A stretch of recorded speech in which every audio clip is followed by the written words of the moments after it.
오늘은 치매 예방을 위한 전두골 자극법에 대해서 조금 말씀을 드리고자 합니다. 치매. 우리 주변에서 치매 참 큰 문제죠. 나이가 들면 어쩔 수 없이 이제 노화가 뇌에도 오게 되고 뇌에 또 불순물이 쌓이게 되면은 신경 전달이 잘 되지 않고 또 기억장치의 손상 이런 것들이 나타납니다. 그래서 이 치매가 가장 문제되는 것은 가족을 몰라본다는 거예요. 물론 공격성인 치매도 있고 뭐 여러 가지 있는데 가족을 몰라보니까 가족의 도움을 받아야 되는데 진짜 참 큰 문제인 것이죠. 그래서 우리는 치매를 예방하는 것에 대해서 그럼 광명의학에서는 어떻게 좀 대안을 좀 내봐라. 그래서 제가 이번에 24년도 9월 월보에 치매 예방에 대한 학술편을 다루었습니다. 그래서 그 내용을 중심으로 해가지고 조금 말씀을 드리고자 해요. 치매는 이 뇌에서 뇌가 이렇게 있으면은 뇌 전체적인 문제이기도 하겠는데 특히 이제 모든 기억이라든지 판단, 행동에 대한 결정 이런 것들이 이 전두엽에서 한단 말이에요. 다른 거 뭐 언어, 뭐 브로카 영역이니 메르니키 영역, 이런 연합 영역에서 이렇게 전부 다 이게 전두엽으로 전달해주면 그걸 가지고 판단하고 제어를 합니다. 그래서 다른 부위, 마루엽도 있고 뭐 많은데 이 전두엽 부위를 효과적으로 자극을 해서 조금 신경 전도를 되살리고 조금 치매를 예방할 수 있는 방법들을 알아보도록 하겠습니다. 그러면 대뇌의 전면이라 할 수 있는 이마의 가운데는 인당이죠. 그리고 또 이 정수리의 조금 앞쪽, 뭐 어느 정도 앞쪽이냐 하면은 약 한 3천 정도 되겠어요. 백회에서부터 1.5촌이 전정, 또 1.5촌 더 앞이 신회인데 이 신자가 숫구멍 신자입니다. 신회. 그래서 침이 조금 그 백회 앞에서 놓아가지고 침 끝이 신정을 거의 통과하거나 머무르는 것이 이제 조금 승제혈 자침법이라고 해서 이제 쓰이는데 나중에 승제에 대해서는 잘 설명을 드리겠습니다. 그래서 또 여기 이제 한가운데 여기 상인당이라고 할 수 있는데 여기는 인체를 이렇게 놓고 봤을 때 바로 허리, 선골 있는데 하부 요통 거기하고 관련되는 대각선 대칭에 해당됩니다. 그래서 물론 요통도 치료하지만은 전두골을 자극을 해서 전신의 어떤 에너지 시스템을 한번 리셋한다 그런 개념으로 이해하시면 되겠어요. 근데 아까 말씀드린 상인당이라고 하는 것은 우리가 단전이나 기 이런 의미에서 말하지만 또 인도의 어떤 문화에서는 차크라라고 하죠.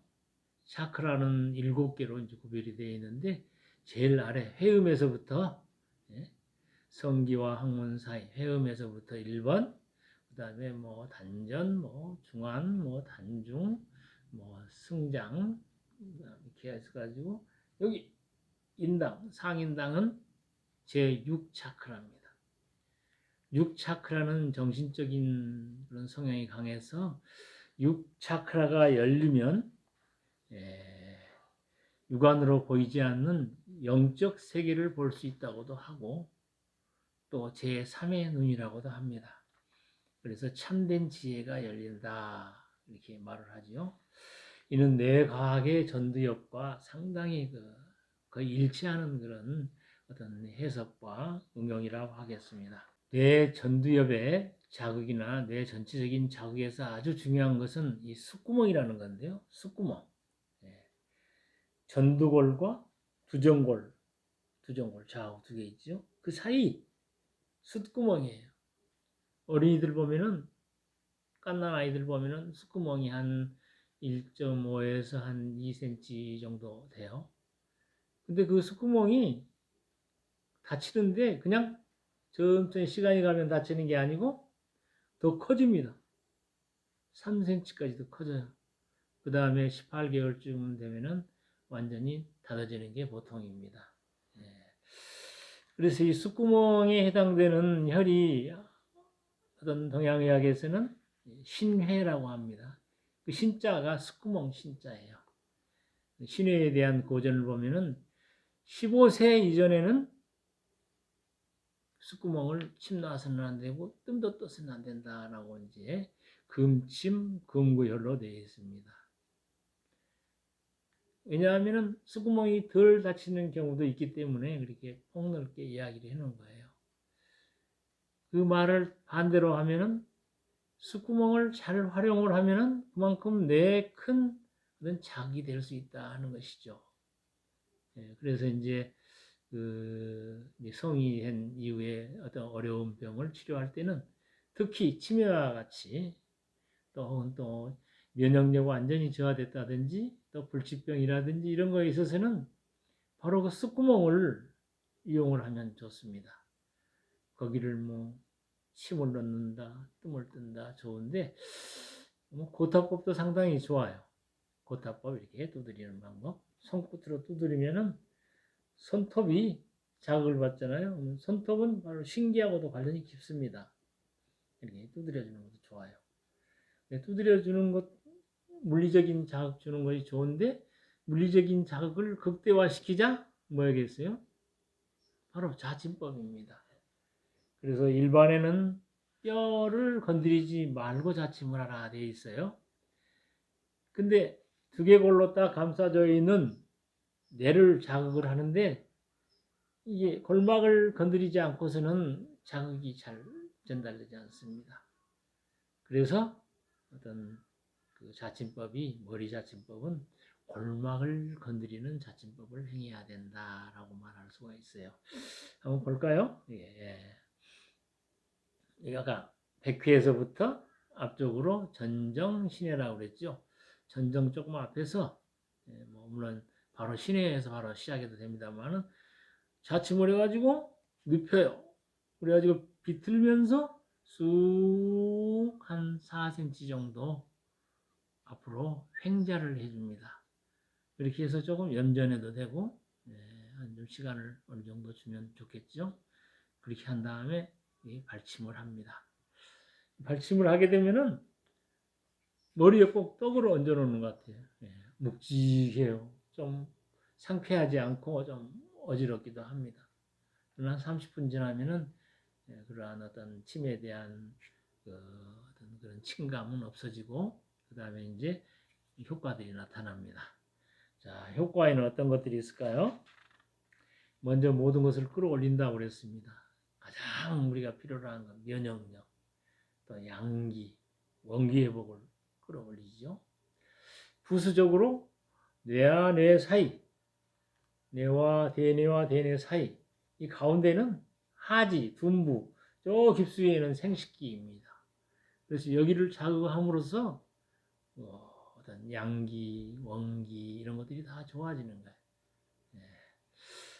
그런데 이제 좀 자칫 말고 우리 광명의학에서 또 새로운 이제 제가 생각할 때 생체 전류를 좀 자극을 해주면 좋겠어요. 생체 전류를 많게. 그래서 제가 이제 광명의학에서 만든 게 딱따구리라는 거예요. 아침에 딱따구리가 떠르르 하는 것을 제가 들으면서 아침 등산을 하면은 머리가 맑아지는 것 같아요. 그래서 거기에 착안해서 딱따구리를 만들었는데요. 이걸 이렇게 피라미드로 이렇게 자극해줘도 아주 좋아. 이렇게 자극해주고 이렇게. 근데 이걸 작동을 시켰단 말이에요. 그러면 이거 자석으로 되어 있습니다. 자석이 우리 신체를 침투하기 때문에 자력선이 전류가 발생해요. 생체 안에서 생기는 전류는 생체 전류라고 말할 수 있을 것입니다. 이러한 생체 전류의 발생으로 인해 가지고 조금 그나마 신경전도에 좀 도움이 되지 않을까 생각해서 이런 방법을 씁니다. 대뇌. 전두엽, 두정엽, 후두엽, 축두엽 그렇죠? 거기에 따라서 눈 양미간 사이 전두골, 그 다음에 뚜껑, 두정골, 두정골 옆에서 두정골은 이렇게 범위가 넓어요. 굉장히 넓습니다. 예. 그 다음에 후두골 뒤에 후두엽, 저 속에 이제 저평골. 예, 저평골은 이제 시상과 시상하부, 내하수체 예, 이런 것들을 이제 간직하는 곳이죠. 예. 그래서 저평골은 바로 여기 태양이라는 데 하고 이제 눈에서는 요 가운데 여기 있죠. 여기가 저평골입니다. 예. 여기를 대익이라고 그러고 저 아래가 익상면이라고 하고 예. 그다음에 말안장점 이런 것들이 저평골이 이런 침 자극 이런 거 외에도 우리가 어떻게 생활상에서 우리가 주의해야 되나 한번 그 치매 예방 건강법 세 가지를 월보를 통해서도 홍보를 제가 잘 했습니다만은 먼저 밤잠을 잘 자자. 우리가 잠을 해야 되죠. 사람이 뭡니까? 아침에 해 뜨면 일어나서 저녁이면 자고 또 해가 뜨고 자고 음양의 반복이죠. 해 뜨고 활동하고 밤에 자고 뭐, 예. 밤에 잔다라는 의미는 어떻게 보면 죽음이다 하는 거랑 같아요. 우리가 다시 눈을 떴다. 다시 우리가 살았다. 뭐 선물처럼 하루가 주어진 것이죠.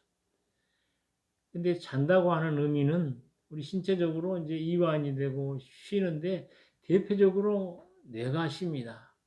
뇌 아까 그 주름 사이에 있잖아요. 주름 사이에 노폐물들이 있는데 자는 동안에는 뇌가 좀 줄어들어요. 그럼 주름과 주름 사이에 간격이 생겨요.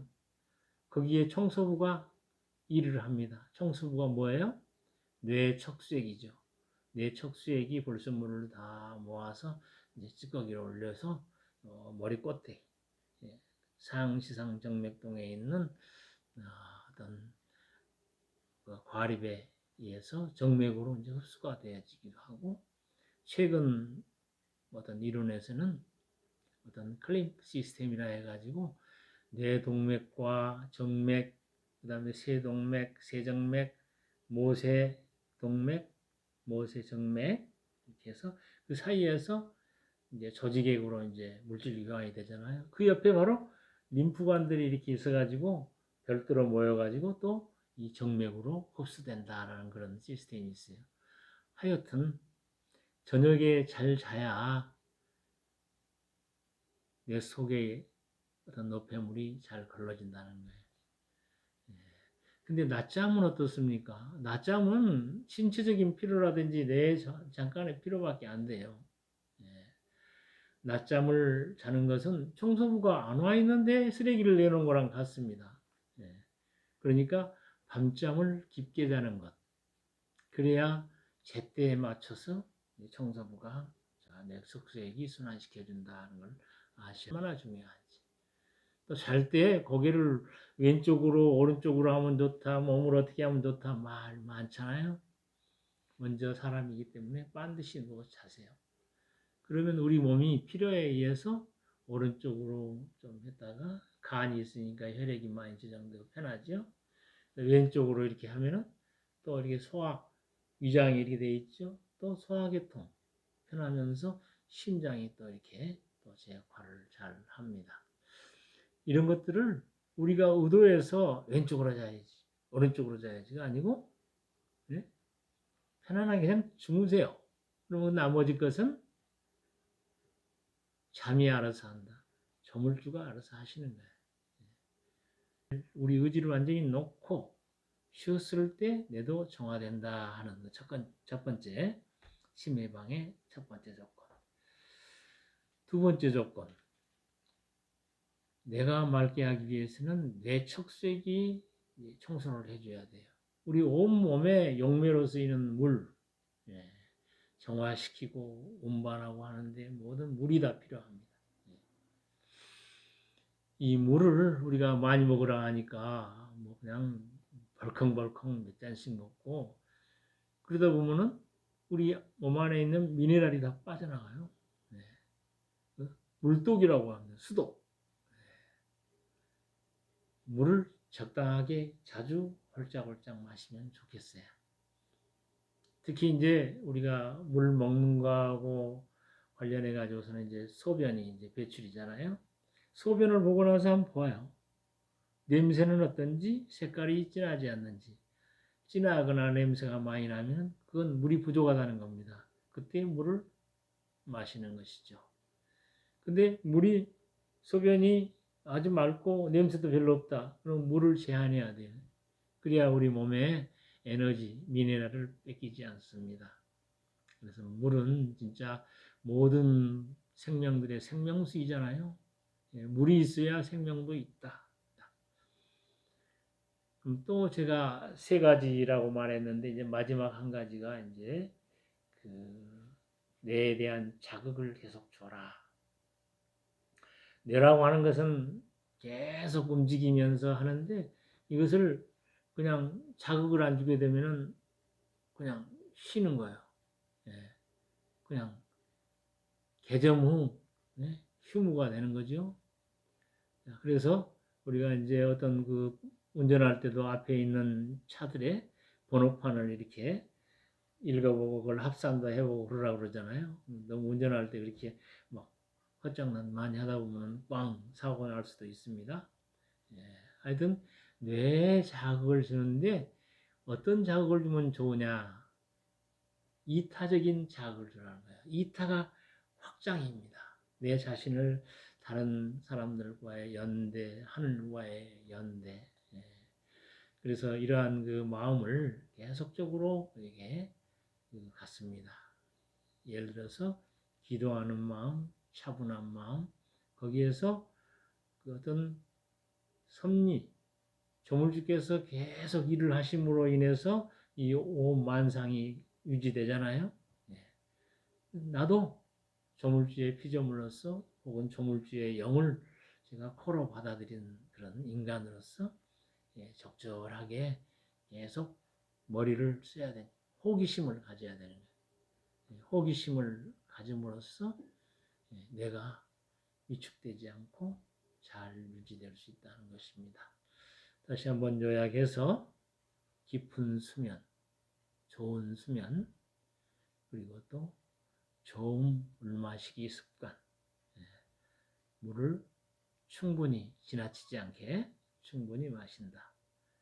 그리고 뇌를 계속 깨어있게 호기심을 가져라. 네, 이러한 어떤 생활 방법과 어떤 전두골 자극법, 예, 혹은 자석으로 이게 자극을 해도 좋아요. 큰 자석봉이 있어요. 예, 이걸로도 이렇게 해가지고 문지른다든지, 예, 측두골도 이렇게 문지른다든지, 그렇게 해도 좋습니다. 예, 침해 없는 그런 건강한 삶이 되기 바랍니다. 감사합니다.